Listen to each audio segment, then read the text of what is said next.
नमस्कार दोस्तों, मैं पारुल चौहान आप सभी का स्वागत करती हूँ आपके अपने प्यारे से परिवार रोजगार विद अंकित में। कैसे हैं आप सभी?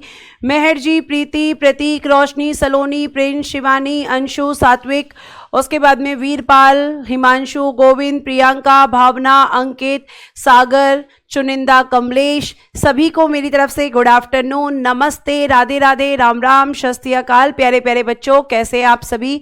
उम्मीद है कि आप बहुत अच्छे होंगे और आपका रिवीजन भी बहुत अच्छा चल रहा होगा। आप सभी लोग लाइव आ जाएंगे, सेशन के साथ जुड़ जाएंगे ताकि हम क्लास को स्टार्ट कर सकें।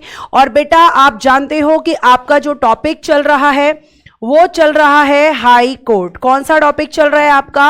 मैम, हम लोग पढ़ रहे थे कल हाई कोर्ट, है ना, यानी कि उच्च न्यायालय। इसके बारे में मैं बेटा जी आपको बता रही थी और इसके बारे में मैंने लास्ट आपको बताया था आर्टिकल 216, जिसमें मैंने आपको बताया था composition of high court. Composition of high court, उच्च न्यायालय का गठन। उच्च न्यायालय का गठन बताया था कि नहीं? कल बताओ, है ना। और इसका गठन कैसे होता है मैंने आपको यह भी बताया था। मैंने बताया था कि कंपोजिशन ऑफ हाई कोर्ट में आपके एक होते हैं चीफ जस्टिस, यानी एक होते हैं मुख्य न्यायाधीश, ठीक है। और आपके बाकी होते हैं बेटा जी अदर जजेस, मुख्य न्यायाधीश, और बाकी आप लिखेंगे अदर जजेस, यानी अन्य न्यायाधीश। अन्य न्यायाधीश।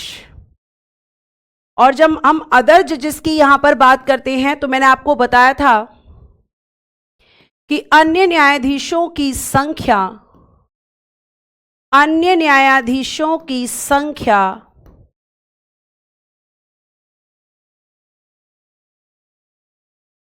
उच्च न्यायालय में निश्चित नहीं होती, निश्चित नहीं होती।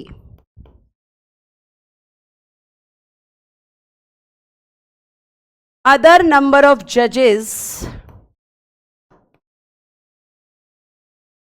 Not fixed in high court, नहीं होती, बल्कि आवश्यकता अनुसार, बल्कि आवश्यकता अनुसार राष्ट्रपति समय समय पर उच्च न्यायालय में न्यायाधीशों यानी जजेस, न्यायाधीशों यानी कि जजेस, न्यायाधीशों की नियुक्ति करते हैं, न्यायाधीशों की नियुक्ति करते हैं। यह आपको ध्यान में रखना है, यह आपको ध्यान में रखना है कि यहां फिक्स्ड नहीं होती, यहां निश्चित नहीं होती, यह आपको ध्यान रखना है, ठीक है। इतनी बात आपको समझ में आ रही है। अब आगे हम चलते हैं आर्टिकल 216 के बाद में आपके हाई कोर्ट के जो जजेस होते हैं उनके न्यायाधीशों की योग्यताएं, न्यायाधीशों की योग्यताएं, ये मैंने आपको बताई थी एडवोकेट जनरल में। योग्यताएं आर्टिकल 217 का सब क्लॉज 2 लिखिएगा, क्वालिफिकेशंस ऑफ जजेस, क्वालिफिकेशंस ऑफ जजेस, ऑफ जजेस,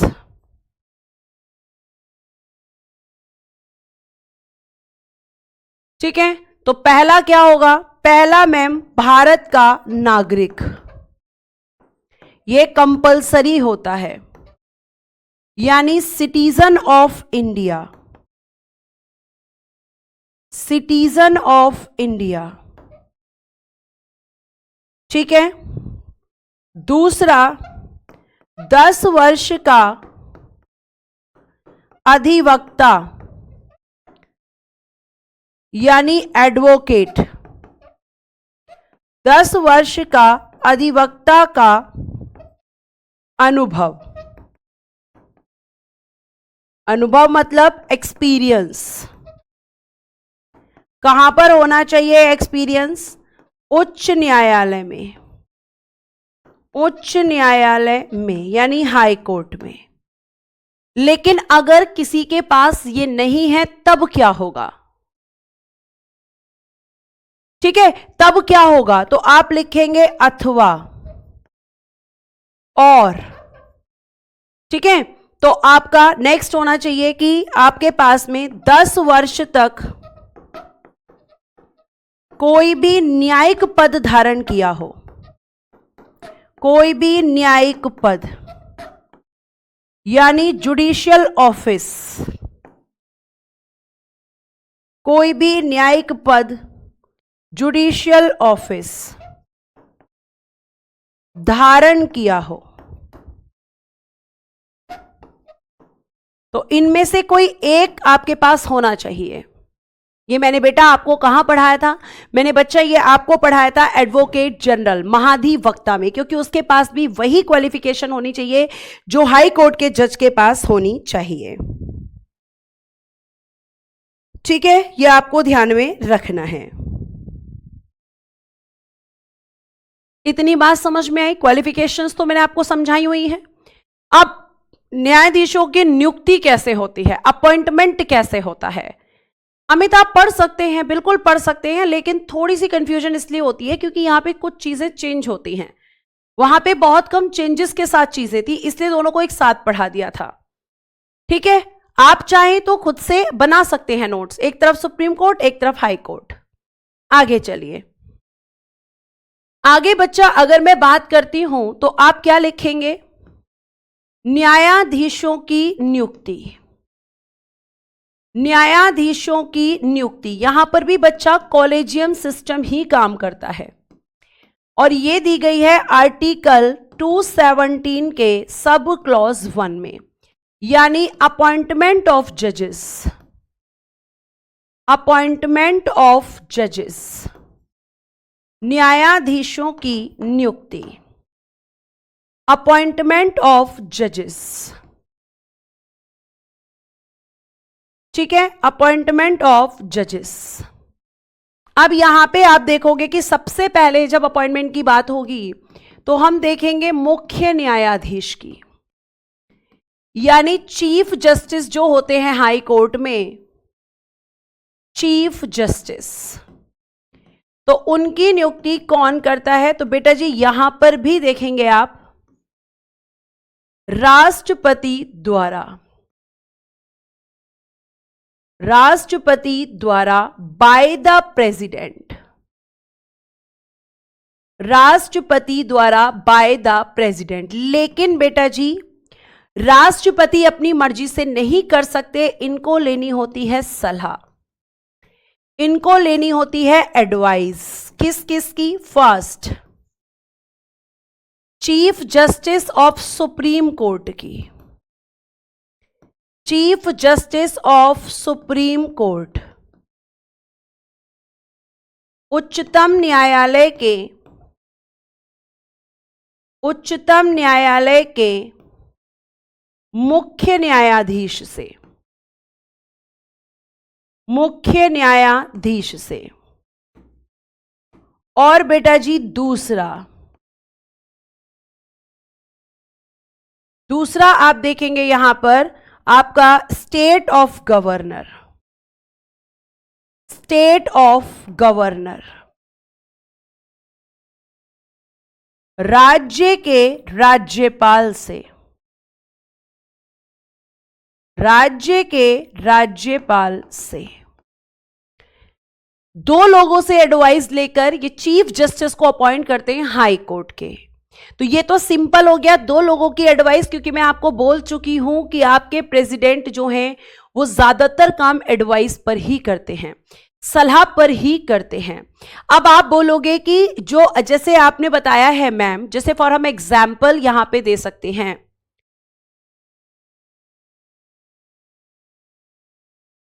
अगर हम यहां पे बात करते हैं बच्चा, तो आप एक चीज को बहुत अच्छे से देखना कि जैसे यहां आपका एक क्वेश्चन हो सकता है कि आपने ये भी बताया है, मान लीजिए एग्जाम्पल कि एक ए स्टेट है, एक बी स्टेट है और एक सी स्टेट है, और इन तीनों का प्रॉब्लम यह है मैम कि एक कॉमन हाई कोर्ट है, इन तीनों का कॉमन हाई कोर्ट है। तो आप हमें यह बताओ कि फिर किस स्टेट के गवर्नर से यहां पर सलाह लेनी होगी, क्योंकि तीनों राज्यों में राज्यपाल होंगे। तो ये कैसे डिसाइड होगा कि किस स्टेट के गवर्नर से एडवाइस लेना है? तो बेटा जी जिस राज्य में हाई कोर्ट की मुख्य शाखा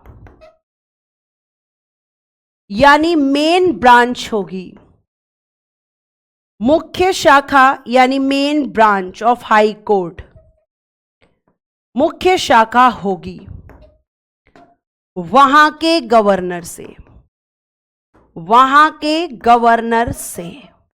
तब आप बेटा जी ये आंसर कर दोगे। अगर ए आपके स्टेट में, ए स्टेट में उसकी मेन ब्रांच है तो वहां के गवर्नर से, तो जहां इसकी मुख्य शाखा होगी, जहां इसकी मेन ब्रांच होगी इस हाई कोर्ट की, जहां पर चीफ जस्टिस को अपॉइंट करना है, वहीं के गवर्नर से लिया जाएगा। ये वो क्वेश्चंस होते हैं जो इस समय तो याद नहीं आते, लेकिन पढ़ते समय हमें याद आते हैं।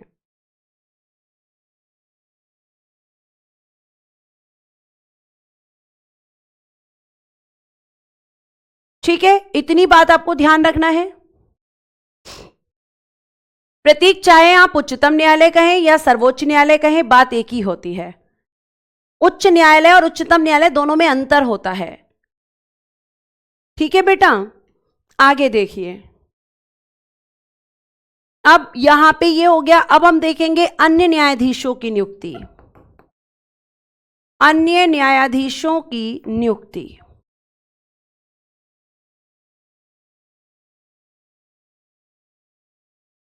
अपॉइंटमेंट ऑफ अदर जजेस।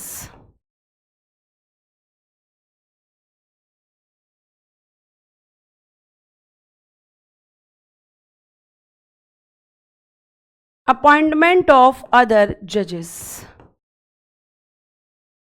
देखिए यहां पर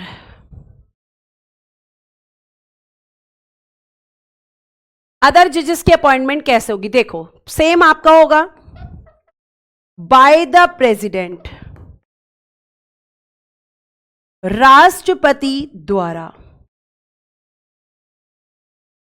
लेकिन यहां पर भी आपके प्रेसिडेंट को लेनी होगी सलाह, एडवाइस। किस किस से लेनी होगी ma'am? Chief justice of supreme court,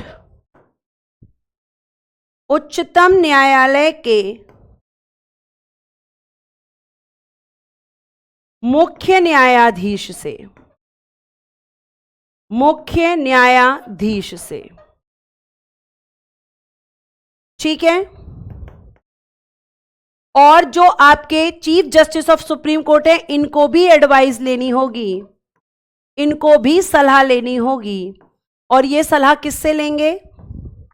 तो ये सलाह लेंगे, अगली स्लाइड पे लिख रही हूं मैं, टू मोस्ट सीनियर जजेस ऑफ सुप्रीम कोर्ट, उच्चतम न्यायालय के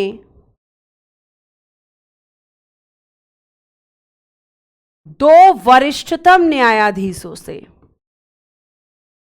वरिष्ठतम न्यायाधीशों से। और आपको ध्यान रखना है कि यह रिटर्न फॉर्म में होगी।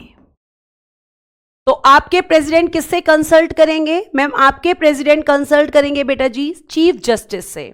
और चीफ जस्टिस किससे कंसल्ट करेंगे? टू मोस्ट सीनियर जजेस ऑफ सुप्रीम कोर्ट से, यानी उच्चतम न्यायालय के दो मुख्य न्यायाधीशों से। ठीक है, यहां पर यह कंसल्ट किया जाएगा। उसके बाद दूसरा कंसल्ट होगा बेटा जी chief justice of high court से। राष्ट्रपति लेंगे chief justice of high court, यानी उच्च न्यायालय के मुख्य न्यायाधीश से। मुख्य न्यायाधीश से। जल्दी से बताओ कि chief justice of supreme court के जजेस के लिए कितने जजेस से एडवाइस लेते हैं? ठीक है, इतनी बात आप ध्यान रखेंगे। नेक्स्ट, आपका स्टेट ऑफ गवर्नर से। स्टेट ऑफ गवर्नर, राज्य के राज्यपाल से। तो राष्ट्रपति 3 लोगों से सलाह लेते हैं, chief justice of supreme court, chief justice of high court और स्टेट ऑफ गवर्नर। और इसी को बोलते हैं बेटा जी कॉलेजियम सिस्टम। जिन बच्चों ने कहा कि 4 लोग से, उन्होंने सही कहा है। बिल्कुल, आपके 4 जजेस से कंसल्ट किया जाता है या एडवाइस लिया जाता है जब सुप्रीम कोर्ट के जजेस की अपॉइंटमेंट की बात होती है। शाबाश बेटा जिसने 4 लिखा है। और ये वो बच्चे हैं जो रेगुलर क्लासेस करते हैं, और इसी को आप क्या कहते हो? इन सब की जो एडवाइस है, इसी को मैम हम कॉलेजियम सिस्टम कहते हैं। तो चाहे सुप्रीम कोर्ट हो बेटा, चाहे फिर हाई कोर्ट हो, दोनों जगह पर कॉलेजियम सिस्टम के थ्रू ही जजेस को अपॉइंट किया जाता है।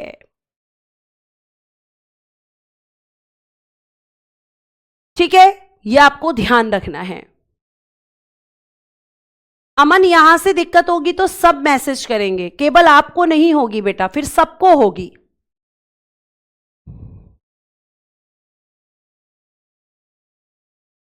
ठीक है, अब देखो यहां पर आर्टिकल 223 कार्यवाहक मुख्य न्यायाधीश की नियुक्ति।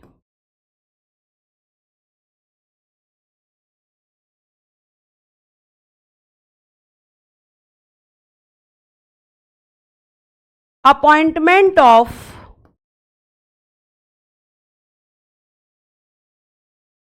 Acting chief justice.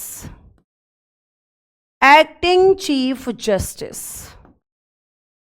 तो कब अपॉइंट किए जाएंगे? अब तो मैं इतनी बार आपको लिखवा चुकी हूं कि आपको ये लाइन रट चुकी होगी। जब चीफ जस्टिस का पद रिक्त हो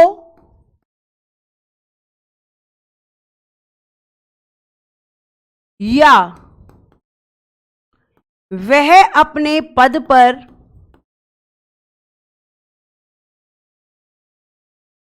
अनुपस्थित हो। अनुपस्थित यानी कि एब्सेंट। अनुपस्थित हो तब राष्ट्रपति हाई कोर्ट के अन्य न्यायाधीशों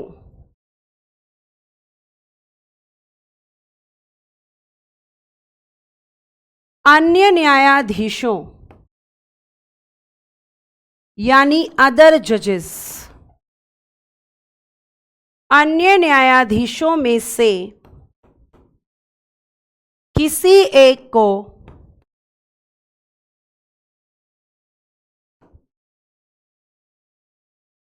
कार्यवाहक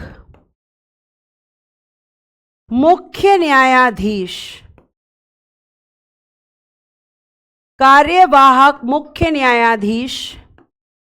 एक्टिंग चीफ जस्टिस,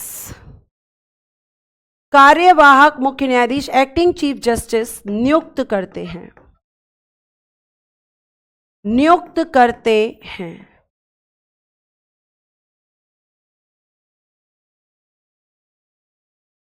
यह आपको ध्यान रखना है। ठीक है, यह आपको ध्यान में रखना है। उसके बाद आर्टिकल 224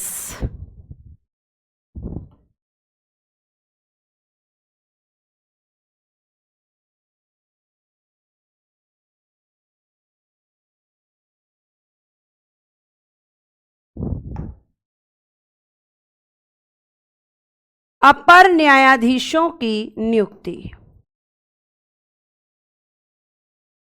अपर न्यायाधीशों की नियुक्ति। अपॉइंटमेंट ऑफ एडिशनल जजेस।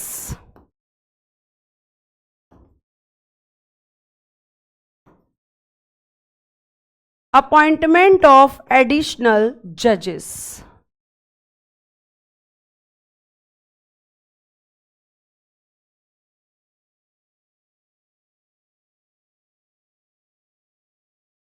तो एडिशनल जजेस बेटा, जिस तरीके से आपके सुप्रीम कोर्ट में एडहॉक जजेस होते हैं, उसी तरीके से हाई कोर्ट में एडिशनल जजेस होते हैं। ये केवल हाई कोर्ट में ही अपॉइंट होते हैं, लिख लेना। इनकी नियुक्ति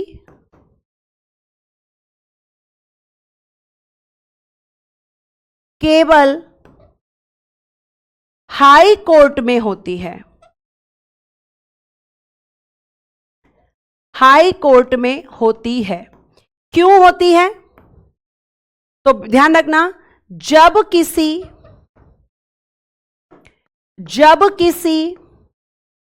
हाई कोर्ट के कार्यों में अचानक यानी सडन, अचानक यानी कि सडन अस्थायी वृद्धि, अस्थायी वृद्धि, ठीक है, टेम्पररी इंक्रीज,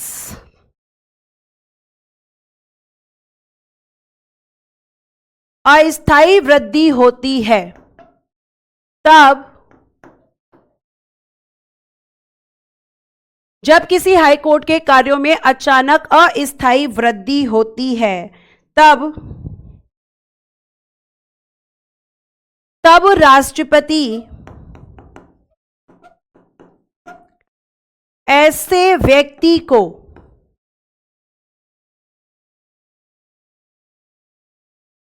जिसके पास हाई कोर्ट का जज बनने की योग्यता हो,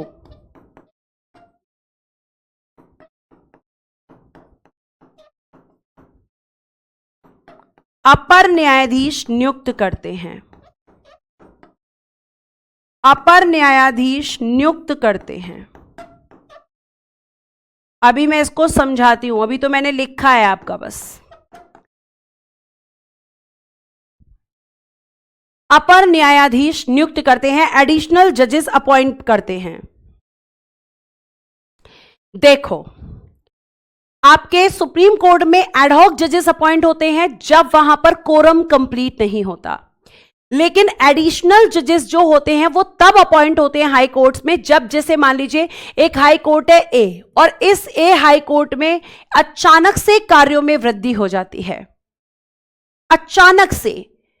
लेकिन जो वृद्धि हुई है वो अस्थायी है, मतलब टेम्पररी है, परमानेंट नहीं है। क्योंकि अगर परमानेंट होगी तो और जज अपॉइंट किए जाएंगे, लेकिन ये कैसी है? अस्थायी वृद्धि है मैम, टेम्पररी इंक्रीज हुआ है। तो अचानक से काम में वृद्धि होने पर क्या किया जाएगा? थोड़े और जजेस को अपॉइंट कर दिया जाएगा, और उन थोड़े और जजेस को कितने समय के लिए मैम, कितने टेन्योर कितना होता है इन एडिशनल जजेस का? तो इनका जो कार्यकाल होता है बेटा वो केवल 2 इयर्स का होता है। इनका टेन्योर कितना होता है? केवल 2 वर्ष होता है बेटा, इससे ज्यादा नहीं। केवल 2 सालों के लिए ये अपॉइंट किए जाते हैं, क्योंकि भाई टेम्पररी इंक्रीज हुआ है, परमानेंट नहीं।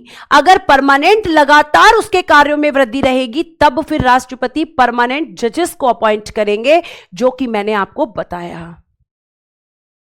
क्या आपको यहां तक बात समझ में? एक बार मुझे थम्स अप चाहिए कि एडिशनल जजेस को लेकर बात समझ में आई, फटाफट थम्स अप करें।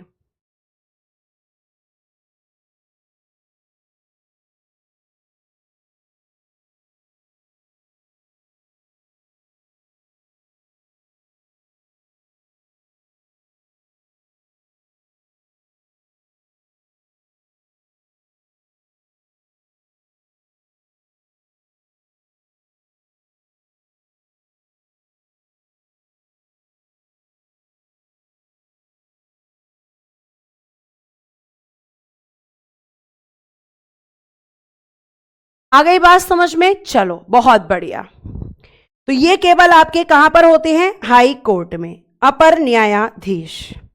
अब कार्यकाल की बात हुई है तो हमारे जो हाई कोर्ट के जजेस होते हैं, न्यायाधीशों का कार्यकाल, न्यायाधीशों का कार्यकाल टेन्योर ऑफ जजेस, ये कितना होगा? तो बेटा सुप्रीम कोर्ट में होता है 65 वर्ष की आयु, यहां पे 62 वर्ष की आयु। Age of 62 years, age of 62 years, ठीक है, एज ऑफ 62 ईयर्स, ठीक है। ये लोग अगर अपना त्यागपत्र देना चाहते हैं, रेजिग्नेशन, तो किसको देंगे? मैम राष्ट्रपति को।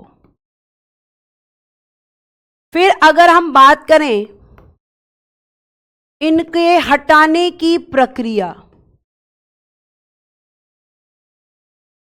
रिमूवेबल प्रोसेस, तो आप पता है क्या लिखेंगे? आप लिखेंगे संसद द्वारा उसी प्रक्रिया से हटाया जाता है, उसी प्रक्रिया से हटाया जाता है जैसे सुप्रीम कोर्ट के जजेस को हटाया जाता है। तो सेम प्रोसीजर आपको लिखना है यहां पर।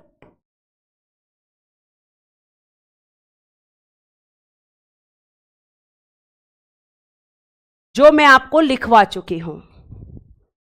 अगर लोकसभा लाएगी तो 100 मेंबर्स का समर्थन, राज्यसभा लाएगी तो 50 मेंबर्स का समर्थन। आधार होता है सिद्ध कदाचार यानी प्रूव्ड मिसबिहेवियर, और असमर्थता यानी कि इनकैपेसिटी।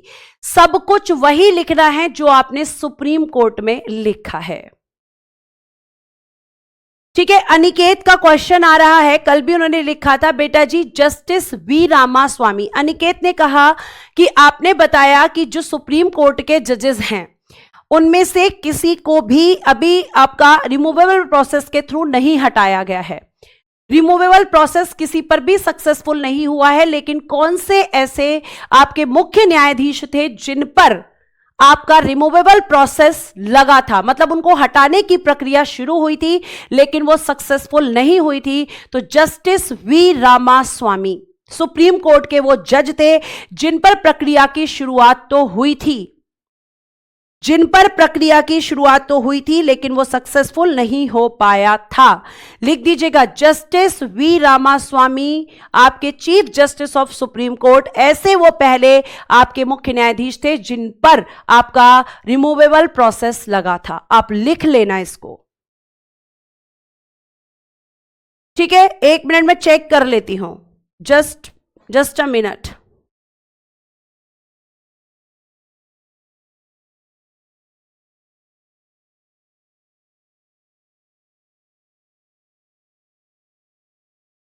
अब देखिए यहां पर ठीक हो गया होगा।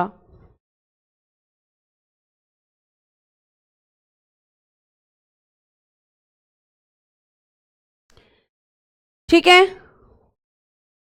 यहां तक बात समझ में आ रही है?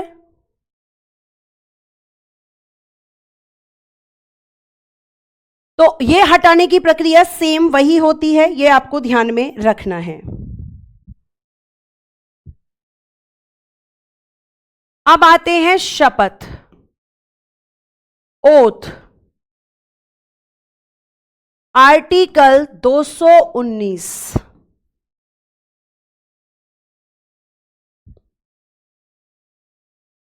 शपथ यानी ओथ राज्यपाल द्वारा दिलाई जाती है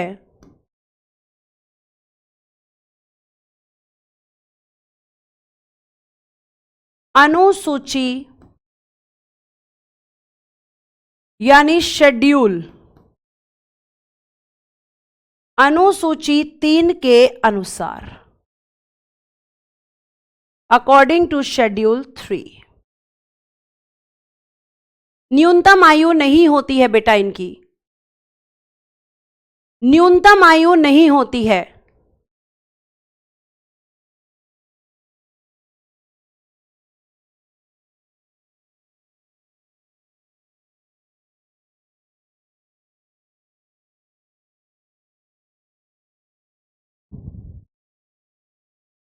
न्यूनतम आयु नहीं होती है, सात्विक नहीं होती है। ठीक है, अब हम आ जाते हैं इनकी सैलरी एंड पेंशन। आर्टिकल 221 वेतन और पेंशन, सैलरी एंड पेंशन। अब यहां पे जरा ध्यान से सुनना बेटा, इनको जो वेतन दिया जाएगा, वेतन वो दिया जाएगा भारत की संचित निधि से, भारत की संचित निधि से, यानी कंसोलिडेटेड फंड ऑफ इंडिया, यहां से दिया जाएगा। ठीक है, और पेंशन राज्य की, सॉरी एक मिनट उल्टा हो गया, यहां राज्य की करना बेटा, वेतन दिया जाएगा राज्य की संचित निधि से, क्योंकि स्टेट में, लेकिन वो आपका जो पेंशन दी जाती है इनको, वो दी जाती है भारत की संचित निधि से। ये बहुत अच्छा क्वेश्चन बनता है, इसीलिए आपको मैंने गौर फरमाने के लिए कहा है, यानी कंसोलिडेटेड फंड ऑफ इंडिया। वेतन मिलेगा स्टेट वाले से और पेंशन मिलेगी आपको सेंटर वाले यानी भारत वाले से। ये पूछा जाता है बच्चा, इसीलिए मैंने आपको बताया है यहां पर, है ना। और पेंशन का ध्यान रखना, भारत की, और इनकम राज्य की। सैलरी, अब सैलरी कितनी होती है, सैलरी कितनी होती है, तो बेटा जी हाई कोर्ट के चीफ जस्टिस की सैलरी 2,50,000 रुपए प्रति माह होती है, प्रति माह यानी पर मंथ। ठीक है, और जो अदर जजेस होते हैं, अन्य न्यायाधीश, उनकी 2,25,000 रुपए प्रति माह होती है। यह आपको ध्यान रखना है। पेंशन इनको दी जाएगी कंसोलिडेटेड फंड ऑफ इंडिया से, और सैलरी दी जाएगी आपके कंसोलिडेटेड फंड ऑफ स्टेट से। ठीक है, यह आपको ध्यान रखना है, यह आपको ध्यान रखना है। किसको शपथ दिलाई जाती है, क्या पढ़ रही हो आप, नाम निकल गया, क्या पढ़ा रही हूं मैं शपथ, भाई उच्च न्यायालय के न्यायाधीशों की शपथ, जजेस ऑफ हाई कोर्ट की शपथ, न्यायाधीशों की शपथ,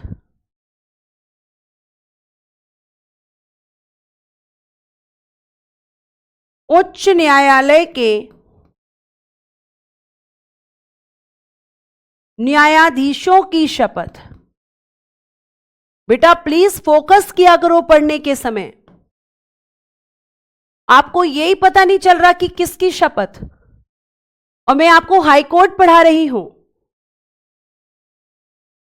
वैभव सुप्रीम कोर्ट में पेंशन और सैलरी दोनों कंसोलिडेटेड फंड ऑफ इंडिया से मिलते हैं, लेकिन यहां पर यही बात तो गौर करने वाली है कि इनको सैलरी तो राज्य की संचित निधि से मिलती है, लेकिन पेंशन इनको भारत की संचित निधि से मिलती है।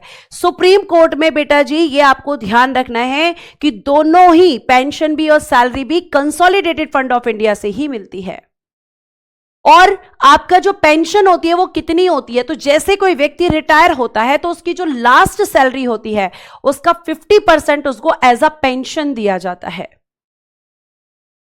ठीक है, ये आप ध्यान रखेंगे। सात्विक, मैं ऑलरेडी आपको बता चुकी हूं कि फाइनेंशियल इमरजेंसी अगर लगेगी तो इनकी सैलरी डिडक्ट होगी। ये तो मैं ऑलरेडी आपको लिखवा चुकी हूं बेटा, ठीक है। आगे चल सकते हैं। अब हम बात करेंगे आर्टिकल 222।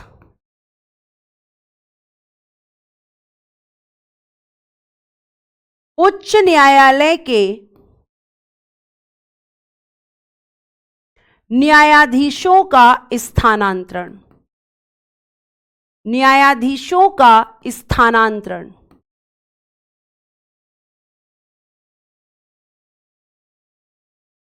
लिखिएगा, ट्रांसफर ऑफ जजेस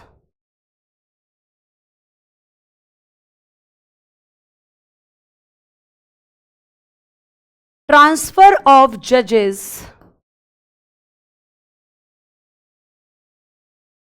ऑफ हाई कोर्ट।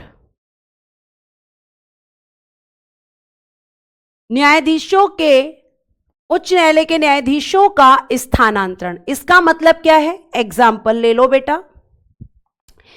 एग्जाम्पल है बच्चा कि एक है आपका ए हाई कोर्ट और एक है आपका बी हाई कोर्ट। ए हाई कोर्ट में काम करते हैं एक व्यक्ति जिनका नाम है मोहन, और मोहन का करना है ट्रांसफर। कहां पर करना है?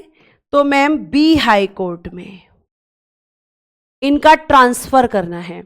इनका क्या करना है? बी हाई कोर्ट में मैम इनका ट्रांसफर करना है, ठीक है। ट्रांसफर करना है तो कैसे किया जाएगा और कौन करेगा? तो बेटा जी ट्रांसफर करते हैं राष्ट्रपति। प्रेसिडेंट यहां पर करेंगे राष्ट्रपति द्वारा, लेकिन राष्ट्रपति को लेनी होगी सलाह, इन्हें लेनी होगी एडवाइस। अब ये सलाह किस किस से लेंगे, ये यहां पर जानने वाली बात है। तो बेटा आपको ध्यान रखना है कि पहली सलाह ये लेंगे chief justice of supreme court से,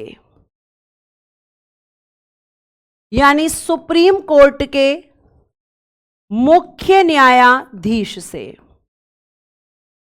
और मुख्य न्यायाधीश बेटा अपनी सलाह कब देंगे? तो मैम इनको भी लेनी होगी सलाह, इनको भी लेनी होगी एडवाइस। किससे? फोरमोस्ट सीनियर जजेस of supreme court. Supreme court के 4 वरिष्ठतम न्यायाधीशों से।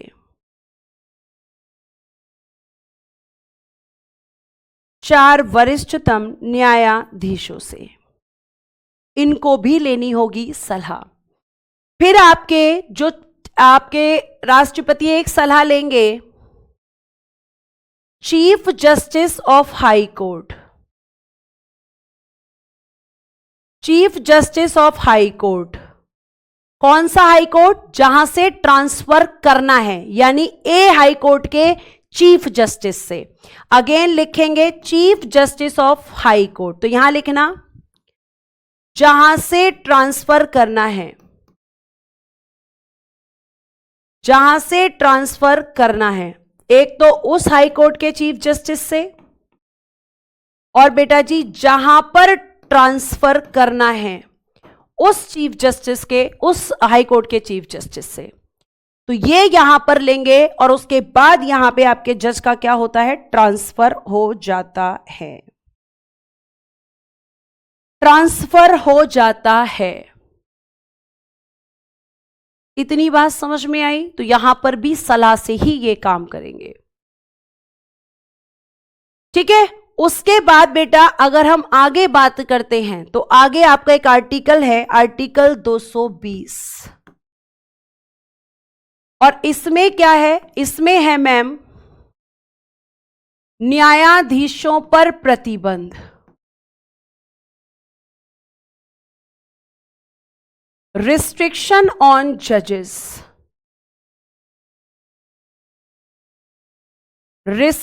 restriction on judges, न्यायाधीशों पर प्रतिबंध। तो क्या प्रतिबंध होता है देखना, ध्यान से सुनना। वह उच्चतम यानी सुप्रीम कोर्ट की बात हो रही है, तथा उच्च न्यायालय के सिवाय, तथा उच्च न्यायालय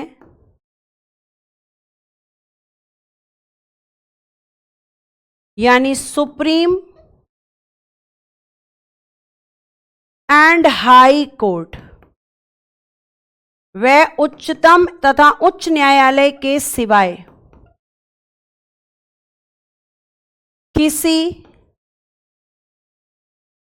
अन्य प्राधिकारी, प्राधिकारी मतलब अथॉरिटी,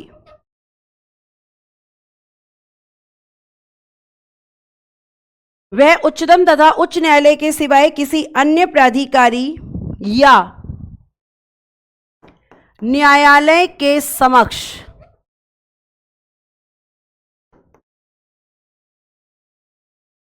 वकालत या कार्य नहीं करेंगे, नहीं करेंगे। केवल इसमें अलाउड होता है, केवल इसमें अलाउड होता है बेटा, यह आपको ध्यान रखना है कि आपके यहां पर जैसे सुप्रीम कोर्ट तो कहीं भी नहीं कर सकते सुप्रीम कोर्ट के, लेकिन इनके कर सकते हैं सुप्रीम कोर्ट में और हाई कोर्ट में। लेकिन एक चीज और ध्यान रखना, जैसे मान लीजिए व्यक्ति हैं, एक व्यक्ति हैं जिनका नाम है, एग्जाम्पल लेना सोहन। अब सोहन ने क्या किया है, सोहन ने ए हाई कोर्ट में काम किया है, बी हाई कोर्ट में किया है, सी हाई कोर्ट में किया है। तो सोहन ध्यान रखना इन हाई कोर्ट को छोड़कर, इन हाई कोर्ट को छोड़कर अन्य में कार्य कर सकते हैं,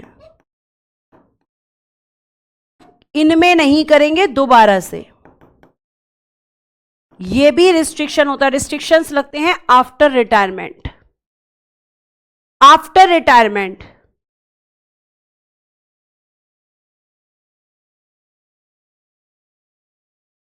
ठीक है, ये आपको ध्यान रखना है। जी हां, ये पॉलिटी आप एमटीएस के लिए भी पढ़ सकते हैं, सीएचएसएल के लिए भी पढ़ सकते हैं।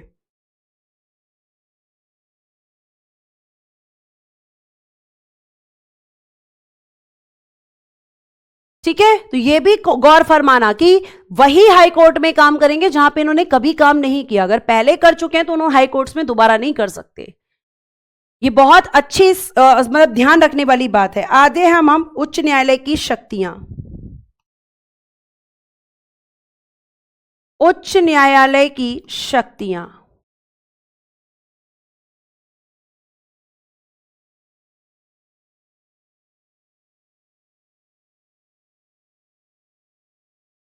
Powers of high court. देखो, सबसे पहले मैंने आपको बताया था कि आपके उच्च न्यायालय को आर्टिकल 32 के तहत, सॉरी 226 के तहत क्या करता है, मौलिक अधिकारों की सुरक्षा। ये मैंने आपको कल भी समझाया था, मौलिक अधिकारों की सुरक्षा के लिए रिट जारी करता है, के लिए रिट जारी, issued the writ, issued the writ,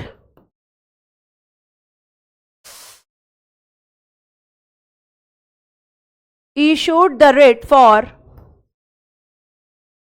protection of fundamental rights।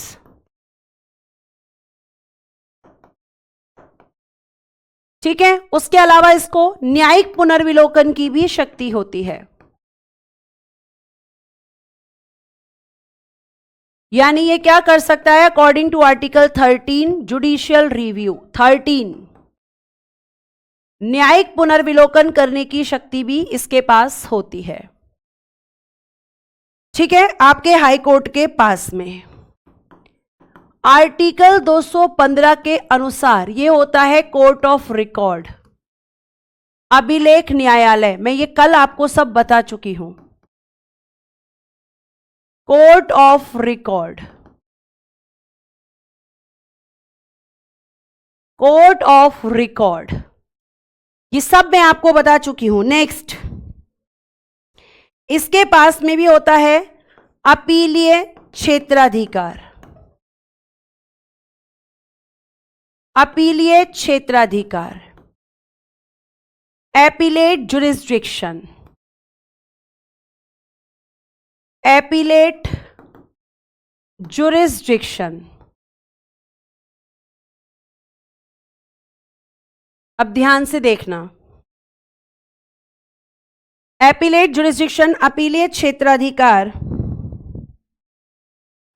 High court अपने अधीनस्थ न्यायालयों, इसके अधीनस्थ कौन होते हैं? डिस्ट्रिक्ट कोर्ट, अपने अधीनस्थ न्यायालयों यानी सबऑर्डिनेट कोर्ट्स, सबऑर्डिनेट कोर्ट मतलब जो इसके अधीन आते हैं, जैसे डिस्ट्रिक्ट कोर्ट। हाई कोर्ट अपने अधीनस्थ न्यायालयों के निर्णयों के विरुद्ध, निर्णयों के विरुद्ध यानी against of judgment, high court अपने अधीनस्थ न्यायालयों के निर्णयों के विरुद्ध अपील सुनता है, अपील सुनता है। जैसे मान लीजिए डिस्ट्रिक्ट कोर्ट ने कोई आपको जजमेंट दिया, आप उससे खुश नहीं है, तो आप हाई कोर्ट जाओगे और हाई कोर्ट वहां पर सुनेगा आपकी बात। ठीक है, ये आपको ध्यान रखना है। बेटा अगर पढ़ना होता है तो सीरियसली पढ़ा करो। ये पीडीएफ और हाथ हमेशा यही खेल मत खेलो कि कभी पीडीएफ से पढ़ाओ कभी हाथ से पढ़ाओ। बेटा प्लीज सीरियस हो जाओ, एग्जाम है आपका बहुत जल्दी।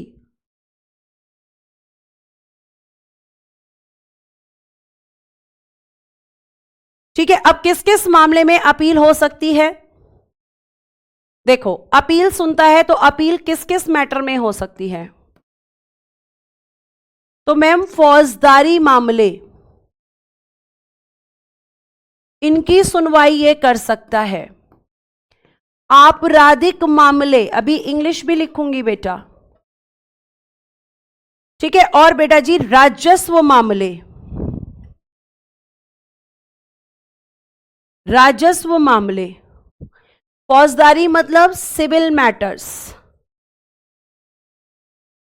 आपराधिक मतलब क्रिमिनल मैटर्स, और राजस्व मतलब रिवेन्यू मैटर्स। इन सब में आपका हाई कोर्ट अपने सबऑर्डिनेट कोर्ट्स की अपील को, मतलब उनके खिलाफ अपील को सुनता है। ठीक है, अब क्या लिखेंगे? लास्ट हम लिखेंगे ऐसे हाई कोर्ट जिनका क्षेत्राधिकार, क्षेत्राधिकार को क्या कहते हैं बेटा जी? जुरिस्डिक्शन। ऐसे हाई कोर्ट जिनका क्षेत्राधिकार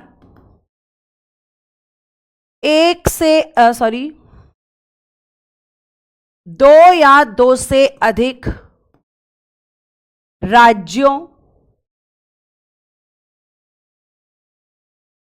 या केंद्र शासित प्रदेशों पर है।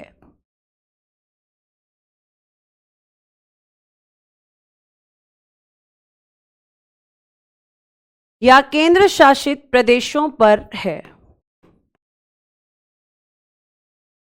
ऐसे कितने हाई कोर्ट्स हैं? तो लिखिएगा, पहला मुंबई,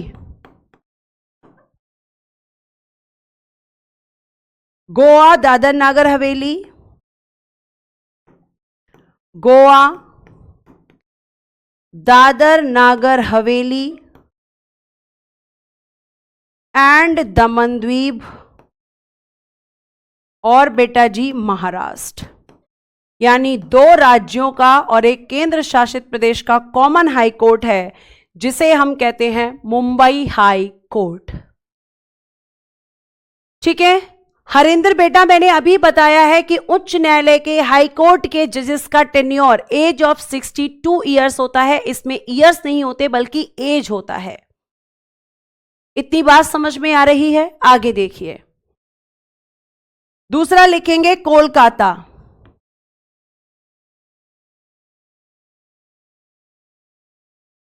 मुंबई, कोलकाता, और ये होगा आपका वेस्ट बंगाल, मतलब पश्चिम Bengal, and Andaman and Nicobar island, यानी अंडमान एंड निकोबार द्वीप समूह, इनका कॉमन है कोलकाता। गुवाहाटी,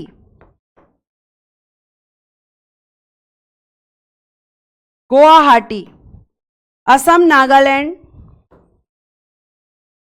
असम नागालैंड, अरुणाचल प्रदेश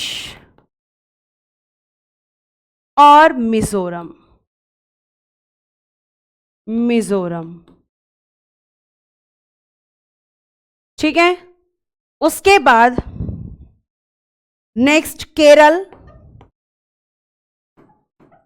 तो केरल एंड लक्षद्वीप, एक राज्य और एक केंद्र शासित प्रदेश, Lakshadweep. Next Punjab and Haryana, Punjab and Haryana high court. तो ये आपका पंजाब, हरियाणा और चंडीगढ़, पंजाब, हरियाणा और बेटा जी चंडीगढ़, इनका कॉमन हाई कोर्ट है। लास्ट लिखिएगा क्योंकि 6 ही हाई कोर्ट हैं इसे। चेन्नई, तमिलनाडु और बेटा पुदुचेरी, और बेटा जी पुदुचेरी। ठीक है, और पुदुचेरी। अब 2 लाइन और लिखनी है।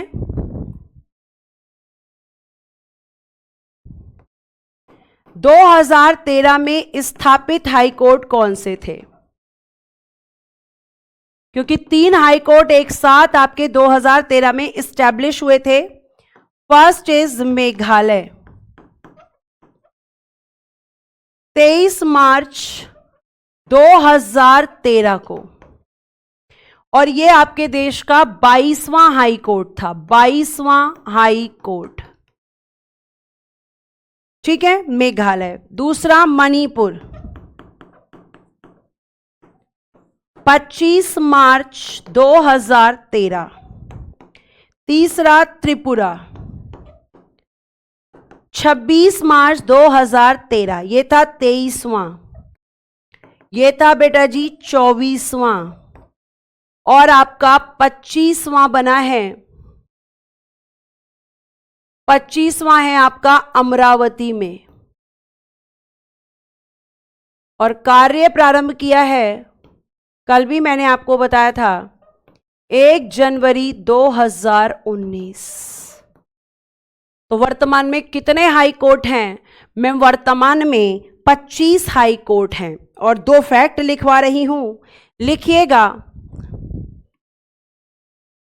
हाई कोर्ट की पहली महिला मुख्य न्यायाधीश, पहली महिला मुख्य न्यायाधीश, इनका नाम है लीला सेठ, लीला सेठ। ये chief justice of high court हैं पहली। और सुप्रीम कोर्ट में आपको ध्यान रखना है कि सुप्रीम कोर्ट में चीफ जस्टिस नहीं है। अब कल के टॉपिक हमारे क्या रहेंगे, तो एक तो डिस्ट्रिक्ट कोर्ट और कैग, ये हमारे कल के टॉपिक रहेंगे। दोनों को मैं एक साथ आपको खत्म करवा दूंगी। डिस्ट्रिक्ट कोर्ट में बहुत ज्यादा हमें नहीं पढ़ना है, ठीक है। तो आज के लिए हम इतना ही रखते हैं, बाकी की चीजें करेंगे नेक्स्ट क्लास में। सो आज के लिए thank you so much, bye bye, take care and good day everyone. जय हिंद, जय भारत। हंसते रहें, मुस्कुराते रहें और हमेशा खुश रहें। जी सुमित, जहां तक मुझे जानकारी है कल से हिस्ट्री स्टार्ट होगी, कल से।